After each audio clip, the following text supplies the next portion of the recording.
ये कौन आ गया हमारे घर? ये तो कुछ दिनों से आपकी डेली ट्रीटमेंट कर रहे हैं पापा जी।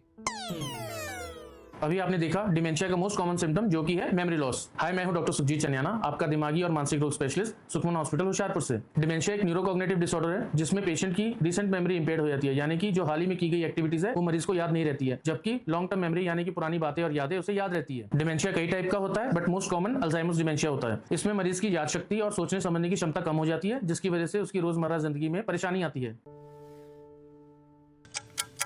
बेटा मेरे खाना दे दो। आज मुझे खाना नहीं दोगे क्या? आपने अभी खाना खाया है पापा जी? कुछ डिमेंशिया स्लो प्रोग्रेसिव होते हैं, यानी कि धीरे धीरे बढ़ते हैं, और कुछ बहुत फास्ट प्रोग्रेसिव होते हैं, यानी कि बीमारी बहुत तेजी से बढ़ती है। डिमेंशिया की अर्ली स्टेज में नई मेमोरी स्टोर नहीं होती है, जबकि सीवियर स्टेज में पेशेंट का कंप्लीट मेमोरी लॉस हो जाता है और वो खुद को और घर वालों को भी पहचान नहीं पाता है। पेशेंट को बोलने में सीरियस दिक्कतें आने लगती है। पेशेंट बेडरिडन और फैमिली मेंबर्स पर टोटली डिपेंडेंट हो जाता है। कुछ पेशेंट्स में स्वभाव और बर्ताव में चेंजेस आ जाते हैं और पेशेंट चिड़चिड़े, गुस्सैल और डिप्रेस्ड हो जाते हैं। डिमेंशिया में early detection and treatment is the key, यानी कि डिमेंशिया को जितने जल्द से जल्द डायग्नोस करेंगे और ट्रीटमेंट शुरू करेंगे उतना ही मरीज के लिए अच्छा है। यहाँ एक बात याद रखना इंपॉर्टेंट है कि हर मेमोरी लॉस डिमेंशिया नहीं होता। मेमोरी लॉस की डिप्रेशन, एंजाइटी, स्ट्रेस, नींद की कमी, न्यूट्रिशनल डेफिशिएंसी, थायराइड की प्रॉब्लम जैसी कई वजह हो सकती है। तो बीमारी को जल्द से जल्द पहचानिए और ख्याल रखिए अपने बड़े बुजुर्गों का। सुखमन हॉस्पिटल होशियारपुर के साथ कॉन्टैक्ट कीजिए 9781233365 पर। Thank you.